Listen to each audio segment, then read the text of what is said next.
Vamos conversar um pouquinho sobre essas notícias com o Fernando Horta, historiador e professor, sempre com a gente aqui às segundas, dando esse pontapé inicial na leitura, na análise do noticiário. Tudo bom? Como você está, Fernando?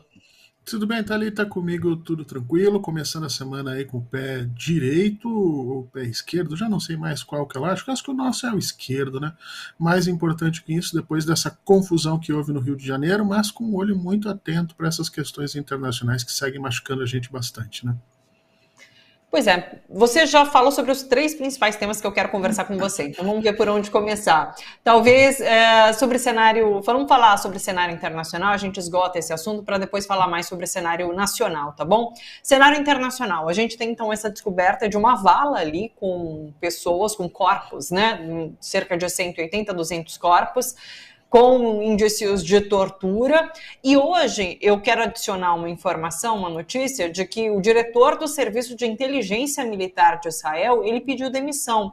E por quê? Por conta de ter sido responsável ou por na verdade é isso, por ter responsabilidade, na verdade, não por ser responsável, mas por ter responsabilidade naquele ataque do movimento do Hamas, né, no 7 de outubro, ali a Israel. Então é isso. Ele, de alguma forma, ele diz que tem responsabilidade porque a defesa falhou, né? Então é isso, a defesa de Israel falhou e por conta disso o Hamas pôde atacar Israel. E ele pede demissão, assim, uma demissão tardia, né, Fernando? Porque são mais de 6 meses aí de conflito, mas talvez seja um ponto importante que se junta a esse contexto, a esse caldo todo do que vive Israel em relação à faixa de Gaza e esse ataque aos palestinos. E como que você vê o cenário neste momento e as perspectivas?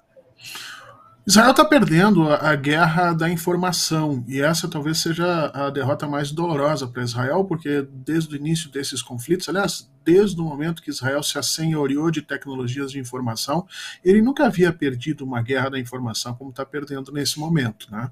Israel não consegue comprovar suas teses, e agora nós temos 180 corpos mortos que podem ser exumados e levados para avaliação, inclusive por organismos internacionais, que não podem ser ditos que são do Hamas, porque se Israel os tivesse como indivíduos do Hamas, teria apresentado publicamente a sua população, inclusive para justificar a violência que lançou sobre Khan Yunis, né? E, portanto, nós começamos a ter empiricamente a destruição das teses que Israel criou ali em função da sua disputa informacional com o resto do mundo.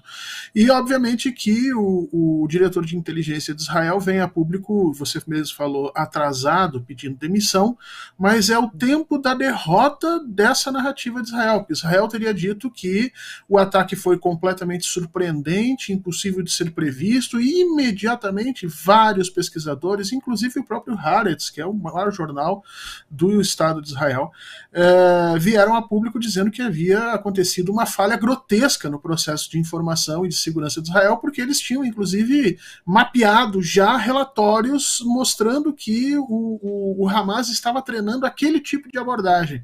Ou seja, tudo teria sido claramente ignorado por Israel.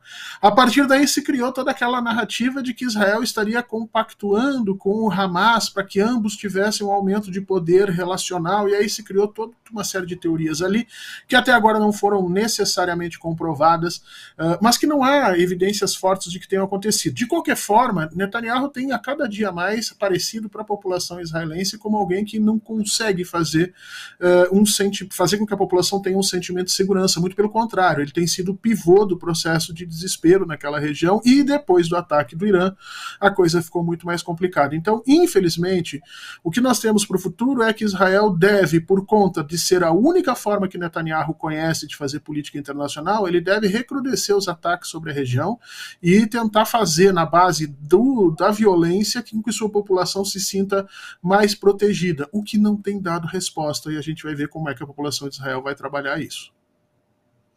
Aliás, os palestinos já apontavam os assassinatos e a tortura que parecia acontecer durante esses ataques do exército israelense a hospitais em Gaza, né? Então a gente teve ali quando da invasão do Al-Shifa, que é o maior hospital ali da faixa de Gaza, os palestinos denunciaram, né, que o exército israelense chegava atirando em todo mundo, inclusive nos feridos que estavam lá se recuperando, mataram muita gente, inclusive médicos que atendiam ali no hospital, e agora a gente então tem conhecimento dessa vala com 200 corpos. É tudo muito absurdo e tomara que isso mova realmente organismos internacionais para constatarem tudo isso que vem sendo denunciado pelos palestinos. Vamos guardar as movimentações em relação a tudo que acontece ali no Oriente Médio. Deixa eu trazer a conversa para o cenário nacional agora, Fernando, porque eu quero te ouvir. Vamos falar primeiro sobre a manifestação bolsonarista, e depois eu quero te ouvir sobre esse programa que Lula lança hoje, né? Mas a manifestação bolsonarista, dá pra gente dizer que Bolsonaro diminuiu desde aquela última manifestação, de fato, ali na Avenida Paulista? Porque reuniu metade do número de apoiadores, né? Ali na Paulista foi cerca de 70 mil, agora 30 mil, 35 mil pessoas, né?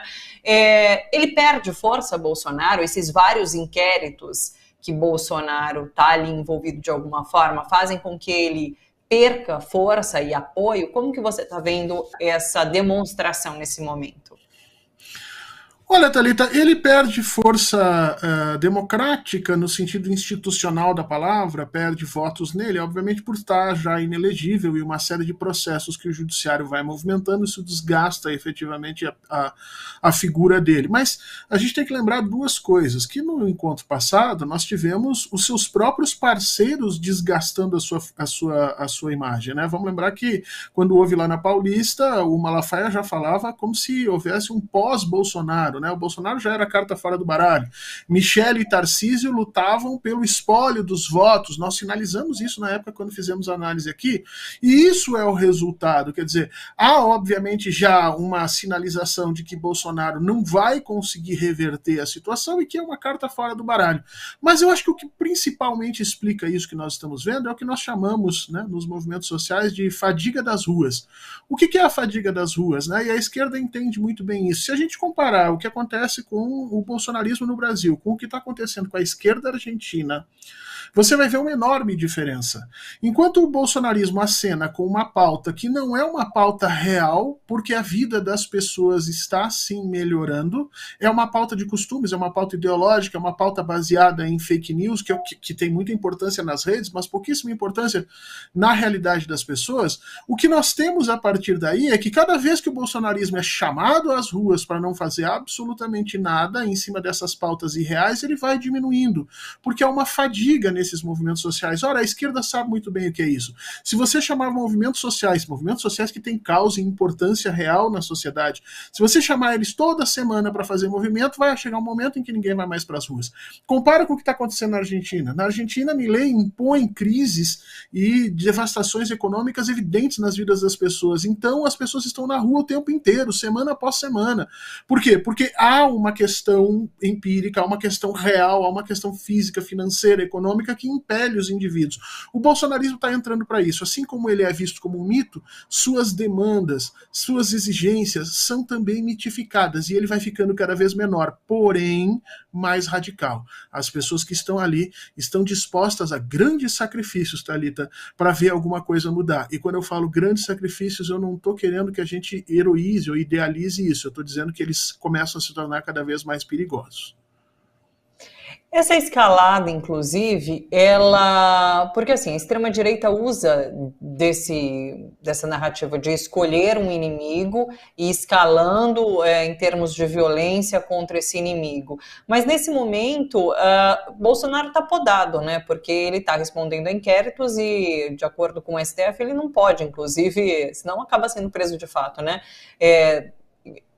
Desrespeitar de qualquer forma a democracia, a Constituição, o STF. Então, de certa forma, você acredita que há uma redução, há uma fadiga das ruas também por conta dessa não escalada da violência por parte de Bolsonaro, porque ele está cerceado em relação a poder escalar essa violência? Eu acho que tem duas coisas aqui. Primeiro, a forma correta como a esquerda e o governo, as instituições brasileiras estão trabalhando, né?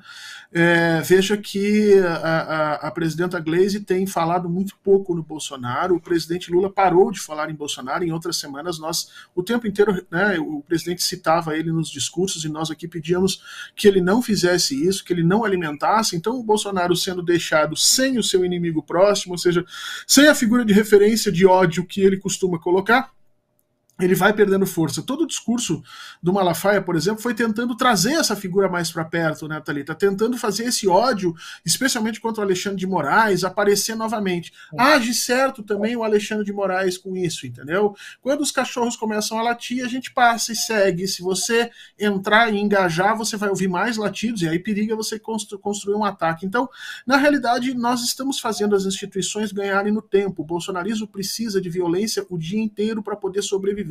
Ele precisa ser antagonizado, ele precisa que os seus inimigos estejam preocupados com ele. Quando isso acontece, desengaja. Então esse é o primeiro momento. E o segundo momento, é claro, a covardia do próprio Bolsonaro.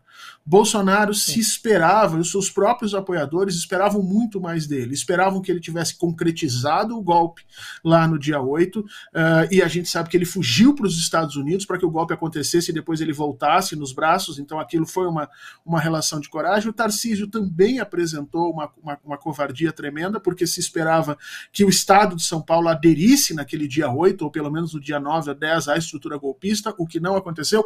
Muitos dos apoiadores do Bolsonaro percebem que ele sempre utilizou os corpos, as vontades e inclusive as liberdades, porque tem gente presa por ter participado daquela situação aqui em Brasília, a seu favor político, mas entregou muito pouco daquilo que ele dizia. Então ele vai murchando sim, e isso é bom para o Brasil. Em relação ao discurso de Bolsonaro, nem só isso, mas ele cita aí Elon Musk, né? Falou sobre Elon Musk, enfim. E agora a gente tem uma decisão do Alexandre de Moraes, quero até trazer aqui como notícia para a gente comentar. Alexandre de Moraes determinou ao X que se manifeste sobre os descumprimentos de decisão judicial que lhe foram atribuídos pela Polícia Federal, e a empresa agora tem 5 dias para responder. De acordo com esse relatório da Polícia Federal, que está anexado ao inquérito, que tem Musk como alvo, o X autorizou transmissão de conteúdo ao vivo de investigados com perfis bloqueados por determinação da Justiça. Então é isso, num primeiro momento Elon Musk falou que descumpriria, né? Daí no segundo momento voltou atrás, disse que não, que o X ia cumprir todas as recomendações judiciais aí, e agora tem esse descumprimento e o X vai ter que responder por isso, então.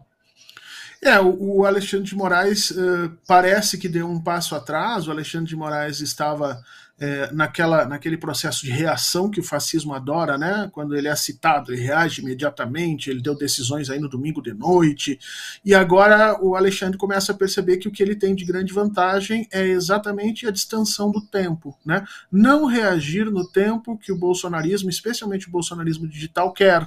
E então faz o correto, começa a fazer a justiça acontecer a seus passos. Então, olha, eu quero comprovação de que vocês não tiveram nada a ver com essas lives que foram colocadas aqui. Age certo o ministro Alexandre de Moraes nesse momento. Eu acho que também tem que haver uma intimação do próprio Elon Musk pessoalmente para que ele apresente as provas de tudo que ele acusou, né, porque ele acusa o STF, e é bom que o STF faça pedido que o Elon Musk apresente essas provas. De uma vez não apresentando, aí cabe ação específica contra ele, inclusive com multa que a Procuradoria já pediu da ordem de R$1 bilhão. Está certíssimo, tem que fazer isso, tem que fazer essa gente sentir no bolso, Thalita, a dor. Aliás, se no Brasil nós tivéssemos uma cultura jurídica diferente sobre as indenizações, talvez o bolsonarismo não tivesse crescido.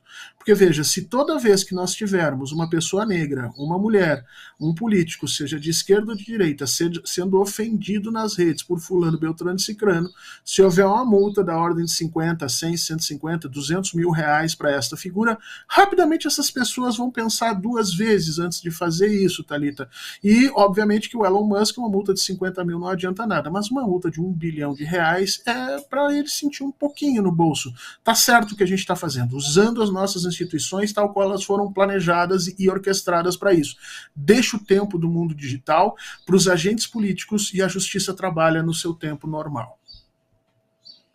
Eu apoio uma multa compatível com a riqueza de cada um, né? Então Elon Musk pode receber uma multinha aí pesada.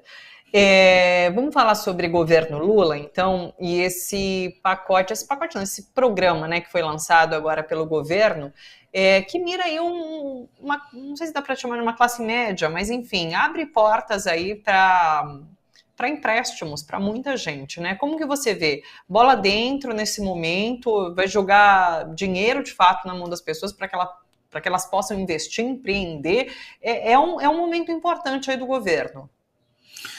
O governo Lula retoma os passos do que foi o governo Lula 2. Isso tem um lado bom e um lado ruim. O lado bom é que a gente retoma programas e ideias econômicas que fizeram muito sucesso no início dos anos 2000 e que tiveram responsabilidade direta pelo crescimento do Brasil e também dos empregos.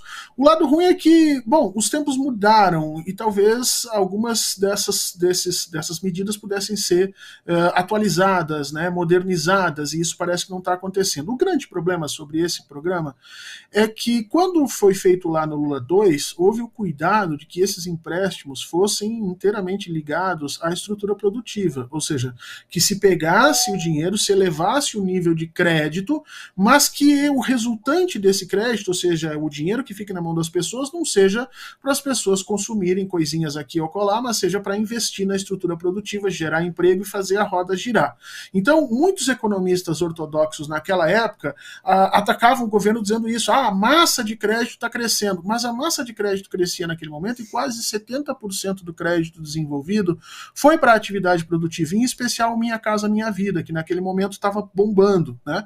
O que nós temos que ver agora nesse crédito para micro e para pequenos negócios é se há contrapartida nesse programa de investimentos e geração de empregos, porque se nós vamos estender, dilatar o nosso colchão de crédito, isso pode ter um impacto em algum momento em outras variáveis da economia, como necessariamente inflação e tudo mais.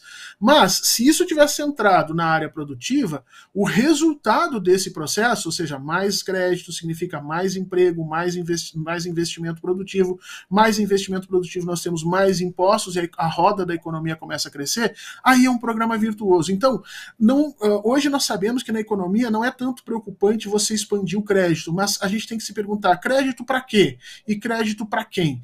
Em princípio, essa classe média, esses pequenos e microempresários, eles empregam muito no Brasil. É um setor que dá muito emprego mesmo, mas isso tem que ter ser olhado com um olhar um pouco mais fino, para determinadas áreas e determinadas atividades em que exista ainda capacidade de crescimento e que nós possamos ver isso de forma muito rápida acontecer.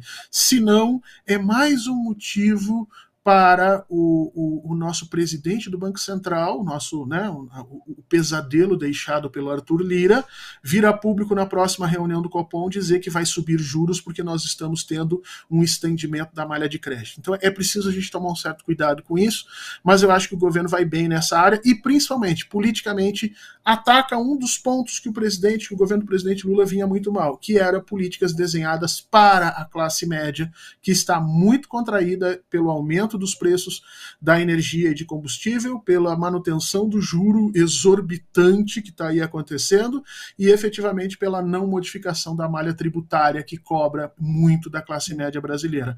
Aliás, Thalita, você acompanhou todo o negócio do tio Paulo que estava acontecendo, né? E todo mundo chocado com a moça que levou ele para conseguir um empréstimo e tudo. Mas veja só, ninguém se chocou com o fato do banco ter oferecido um empréstimo de 17 mil e o empréstimo final era de 35, quer dizer, aquele senhor ia pagar 17, ia receber 17 para pagar 35 mil reais ali adiante, ou seja, 100% em cima. A gente se choca com as pessoas pobres que estão tentando sobreviver, mas não se choca com o absurdo bancário no Brasil, passou todo mundo por cima do maior crime que ali revelado, quer dizer, uma pessoa numa cadeira de rodas ia pegar um empréstimo de 17 e ficar devendo para o banco 35.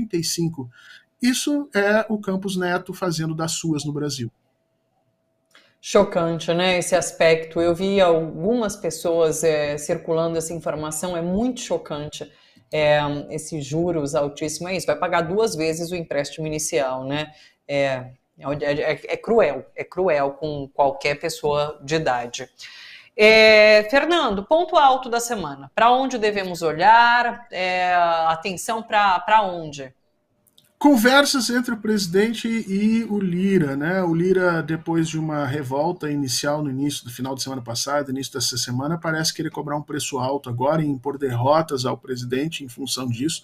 O presidente Lula já está tentando manejar essa crise, mesmo com a viagem à Colômbia, ele já tentou começar a funcionar nesse sentido, pediu reunião efetivamente com o Lira para que possam acertar esses parâmetros, porque muitas derrotas do governo estão sendo anunciadas nas próximas votações, e algumas delas muito importantes, como, por exemplo, o refino da transformação tributária, né, da aprovação da lei de modificação tributária no Brasil, que agora está na mão do Lira. Então, é preciso tomar um certo cuidado, porque, infelizmente, essas forças de oposição que seguem aboletadas aí no parlamento brasileiro podem impor ao governo derrotas que vão se perdurar no tempo, na medida em que essas leis aprovadas agora vão ficar valendo aí pelos próximos 10, 20, 30 anos, e talvez seja interessante que o presidente gaste um pouco do seu capital político para apaziguar Arthur Lira nesse momento. Infelizmente, Thalita, a gente está vivendo isso.